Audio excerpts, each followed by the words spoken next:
En 2026, j'ai pas fait une thérapie, mais en tout cas, ce que j'ai fait, c'est que j'ai acheté des nouveaux meubles et je change ma chambre. Donc bienvenue dans ces 7 jours, reset, pour pouvoir me recentrer sur moi-même. Donc j'ai commencé par déjà avoir assez de rangement pour ranger mes habits. En fait, il était nécessaire.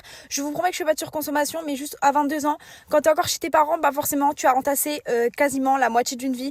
Donc forcément, ta chambre devient un peu ta salle de bain, elle devient un peu ta cuisine parfois, enfin, elle a un peu tout. Donc il me fallait absolument plus de rangement et ma mère, grâce à elle, j'ai pu trouver des rangements assez efficaces et franchement, j'étais trop contente et j'avais hâte de tout ranger. Mais ce qui a été un peu moins drôle, c'était dimanche quand on est allé à Ikea, qu'on est revenu de Ikea déjà, j'avais même pas de place dans la voiture pour vous dire, et qu'en plus de ça, j'étais encore plus contente que quand je m'achetais des habits. Là, j'ai pris un coup de vieux et je me suis dit, ok meuf, t'as 22 ans et t'as juste hâte c'est d'avoir ton appartement et de enfin le meubler. Mais bon, j'étais quand même trop contente parce que je m'étais dit que j'allais pouvoir enfin avoir une chambre potable, faire du beau contenu même pour les Get Ready With Me, parce qu'en fait j'avais jamais de place et on est arrivé à un stade où en fait mes habits étaient encore dans les paniers, ce qui est clairement pas possible. Bon, petit aparté, je vous ai aussi fait un petit tuto sur Snapchat d'ailleurs où je vais vous montrer comment attacher vos cheveux sans chouchou et je trouve ça génial. Donc je ne sais pas si ça marche pour les cheveux courts, mais en tout cas pour les cheveux assez longs comme moi, franchement c'est top. Au moins on ne dit pas qu'on abîme nos cheveux avec les élastiques. Enfin bref, je suis rentrée de ma journée de travail et j'ai continué le rangement que j'avais commencé dimanche parce que vous vous doutez bien que j'ai mis 3 jours à la ranger.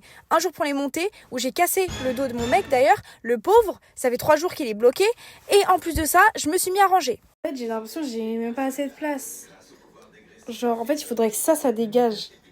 Genre, ça doit dégager, mais je sais pas si dans ma commode je vais avoir assez de place, je pense pas, parce que sinon ça pourra pas dégager. Genre, j'ai enlevé les boîtes déjà.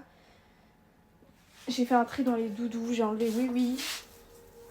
J'hésite à enlever encore, mais ça me rend triste.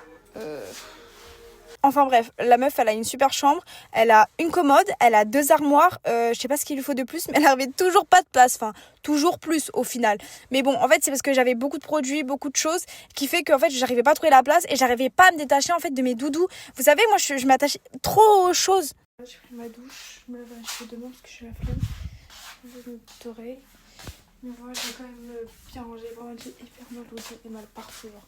Comme si depuis dimanche, genre j'étais en mode non-stop de ranger, de monter, de descendre et tout. Du coup, j'en peux plus.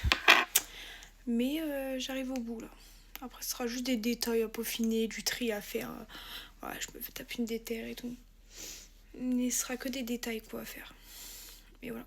Je vais juste ranger mon bureau et tout, je vais clean le maximum. Mais bon, ça avance petit à petit. Là, je vais pouvoir enfin me mettre dans mon lit. La conclusion, c'est qu'en 3 jours, j'ai enfin réussi à ranger. Il manque plus que quelques petites finitions, mais j'étais trop contente. Abonne-toi pour voir le jour 2.